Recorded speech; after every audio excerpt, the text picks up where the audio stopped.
Yang tidak kalah penting di samping istiqamah untuk melakukan ibadah, yang tidak kalah penting hari ini jemaah berbahagia, bagaimana nilai-nilai ibadah, ritual, nilai spiritual yang kita laksanakan itu bisa dibawa di luar dalam kehidupan kita sehari-hari. Contohnya Pak, contoh sederhana puasa.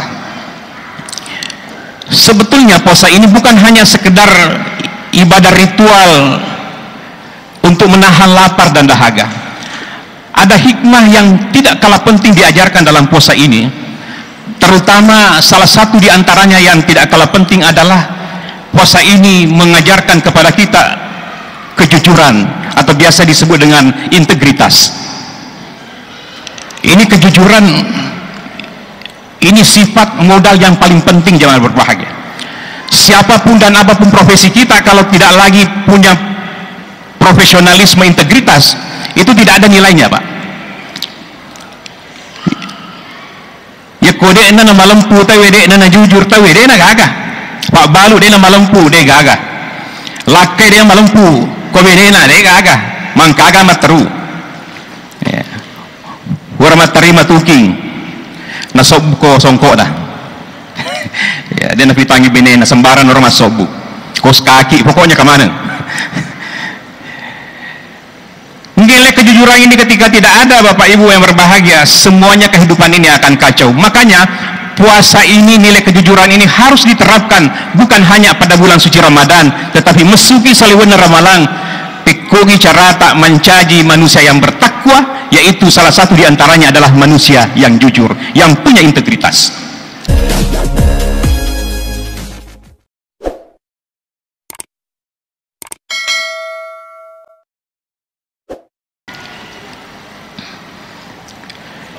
Bismillahirrahmanirrahim. Assalamualaikum warahmatullahi wabarakatuh.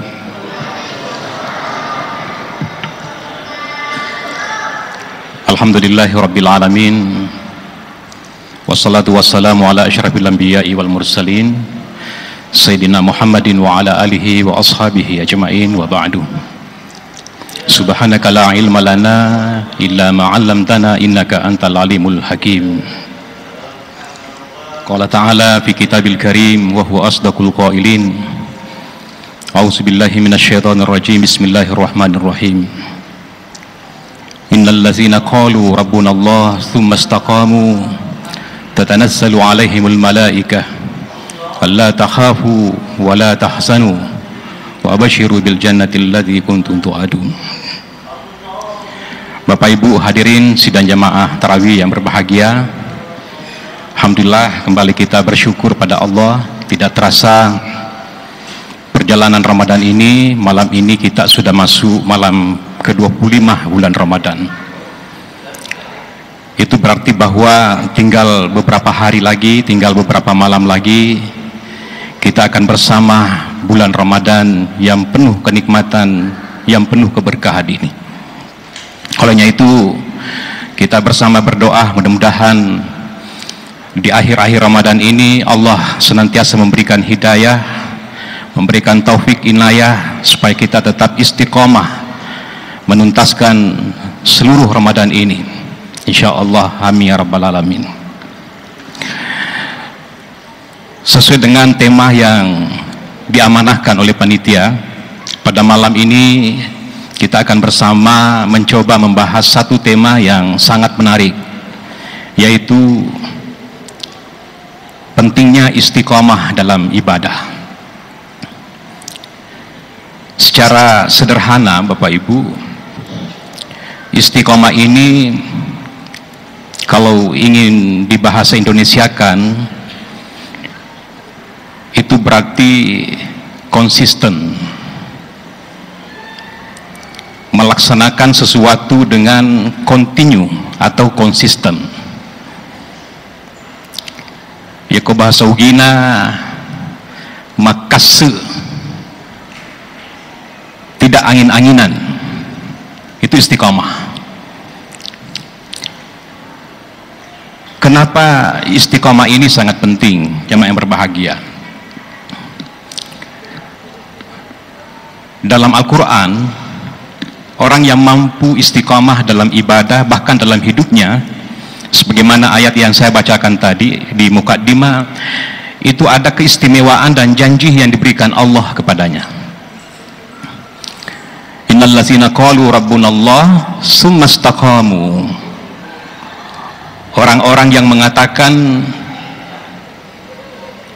Rabbunallah, Allah itu adalah Tuhan kami. Tsumma istaqamu, kemudian ia konsisten dan istiqomah.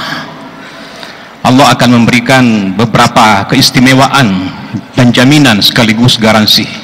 Pertama, Allah tahafu, jangan khawatir, jangan ragu. Wala tahzanun, yang kedua, jangan cemas, jangan sedih. Bahkan wa absyiru bil jannati allati kuntum tu'adu. Bahkan sampaikan, wahai Muhammad, sampaikan kepada orang-orang yang istiqamah bahwa mereka itu adalah disiapkan surga yang telah dijanjikan oleh Allah. Pertanyaan sederhananya jemaah yang berbahagia, kenapa istiqamah ini begitu istimewa pahala yang diberikan oleh Allah kepada orang-orang yang istiqamah? Pertama, karena istiqamah ini adalah sesuatu yang tidak mudah dilakukan oleh orang, apalagi persoalan pelaksanaan ibadah. Melaksanakan ibadah terawal itu semua bisa, tapi untuk mempertahankan terus menerus melakukan satu ibadah itu yang susah sekali, karena tantangannya, godaannya sangat luar biasa. Contoh sederhana jemaah berbahagia, di masjid ini saya masih ingat pertama kali tarawih ini tidak muat, Pak. Ceramah pertama yang disampaikan oleh Ustaz, man shoma ramadana wa man qama ramadana imanan wa ihtisaban ghufira lahu ma taqaddama min dzambi. Siapa yang istiqamah berpuasa di siang harinya dan mendirikan seluruh ibadah-ibadah malamnya termasuk salat tarawih dan sebagainya, ghufira lahu ma taqaddama min dzambi. Endingnya itu akan diampuni seluruh dosanya. Tapi itu dibutuhkan istiqamah, konsisten Bapak Ibu. Buktinya tidak semua kita diberikan hidayah untuk istiqamah jemaah yang berbahagia. Seandainya kita diberikan semua istiqamah, pasti hari pertama, malam pertama sama dengan persis malam ini sama persis dengan malam pertama. Tapi godaannya banyak.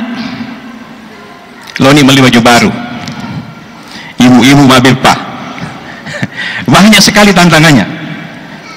Makanya kenapa berat sekali istiqamah itu sampai diberikan, dijanjikan surga oleh Allah, karena istiqamah ini berat. Seandainya tidak berat, Bu, itu bukan istiqamah, namanya istirahat.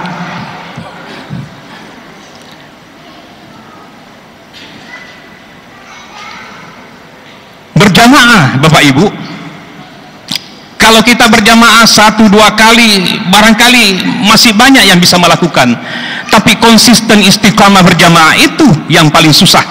Terus setiap saat dilakukan, 5 waktu setiap hari kita lakukan, itu yang jarang bisa sampai akhir atau finish di istiqamahnya itu. Sempaja subuh contohnya Pak, yang paling berat itu ya, salat yang paling berat dilakukan itu kalau maghrib, saya rasa semua kita bisa, karena memang pas waktu jeda istirahat dari pekerjaan, itu transisi peralihan antara bekerja dengan istirahat, makanya salat maghrib itu banyak. Makanya kalau ingin kita mengukur jamaah masjid, ada 2 waktu yang kita ukur, sempaja ngasar dan sempaja subuh. Ya koon ka masjid magalo sempaja ngasar dan magalo to sempaja subuh na magalo mana itu lainnya.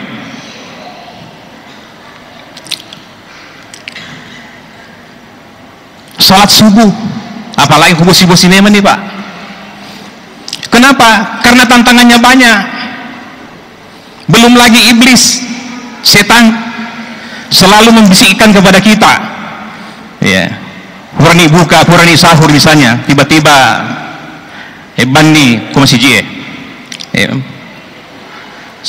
santai-santai si kejo lewu-lewu, maka di setan ijasa apa mujo kenapi bang, kampus 10 menit, kampus 15 menit, aro? Lo ni kamu atau nanti maka di setan jasa apa jolo? Ya, wadi maka masebo, murafi maka wembolang.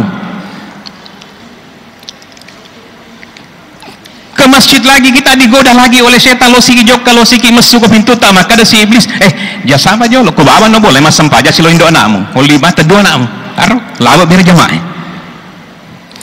Salat berjamaah pun kita datang ke masjid, iblis itu tidak pernah berhenti menggoda kita.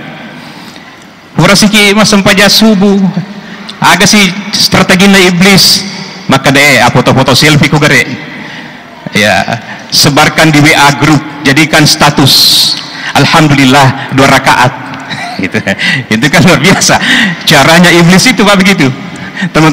Terutama saya lihat saudara-saudara kita yang berumrah ya, meskipun sebetulnya Bapak Ibu tidak semua yang berumrah yang memposting itu adalah riya, bukan, tidak semuanya.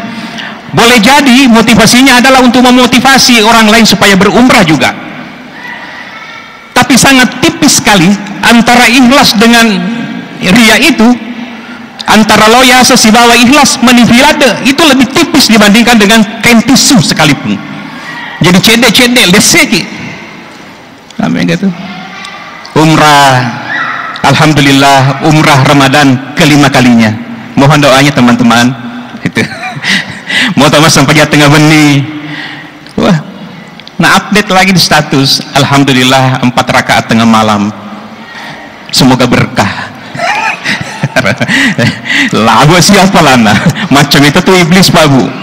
Iblis itu jangan pernah beranggapan bahwa iblis itu orang bodoh. Iblis itu cerdas Pak, bahkan iblis itu alumni surga, alumni surga, orang penduduk surga yang dikeluarkan oleh Allah karena ketakaburannya yang tidak mau sujud kepada Adam.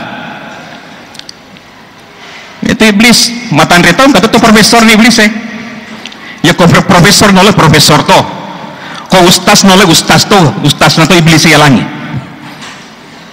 Ini godaan. Kenapa susah sekali istiqamah jamaah berbahagia? Makanya kita bersyukur hadir pada malam berbahagia ini jamaah berbahagia. Kita masih diberikan istiqamah dalam diri kita oleh Allah untuk tetap insya Allah menuntaskan Ramadan yang tinggal beberapa hari lagi. Dan terakhir jamaah berbahagia, yang tidak kalah penting di samping istiqamah untuk melakukan ibadah, yang tidak kalah penting hari ini jemaah berbahagia, bagaimana nilai-nilai ibadah, ritual, nilai spiritual yang kita laksanakan itu bisa dibawa di luar dalam kehidupan kita sehari-hari. Contohnya Pak, contoh sederhana puasa. Sebetulnya puasa ini bukan hanya sekedar ibadah ritual untuk menahan lapar dan dahaga. Ada hikmah yang tidak kalah penting diajarkan dalam puasa ini. Terutama salah satu di antaranya yang tidak kalah penting adalah puasa ini mengajarkan kepada kita kejujuran atau biasa disebut dengan integritas. Ini kejujuran, ini sifat modal yang paling penting jemaah berbahagia. Siapapun dan apapun profesi kita, kalau tidak lagi punya profesionalisme, integritas, itu tidak ada nilainya Pak. Ya kode ena nama lempu tahu dek ena jujur tahu dek ena gagah. Pak Balu dek nama lempu dek gagah. Lakai dek nama lempu kode ena dek gagah. Mangkaga materu. Ya. Warma terima tuking. Nasobko songko dah. Ya dia nak pitangi bini na sembaran orang masobu. Kos kaki pokoknya kemana? Nilai kejujuran ini ketika tidak ada Bapak Ibu yang berbahagia, semuanya kehidupan ini akan kacau. Makanya puasa ini, nilai kejujuran ini harus diterapkan bukan hanya pada bulan suci Ramadan, tetapi mesuki saliwana ramalang pikogi cara tak mencaji manusia yang bertakwa, yaitu salah satu diantaranya adalah manusia yang jujur, yang punya integritas. Pak Balu dia nama lempu, pemerintah dia nama lempu, masyarakat dia nama lempu, anak-anak dia nama lempu ke tomatuana, tomatua dia nama lempu ke anak-anak. Waduh, pasti kacau Bapak Ibu yang berbahagia.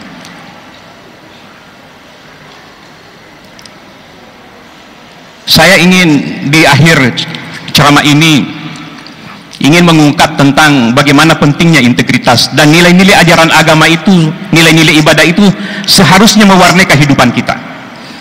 Ada satu penelitian Bapak Ibu pada tahun 2015 yang dilakukan oleh seorang dosen di Washington University yang bernama Hussein Askari.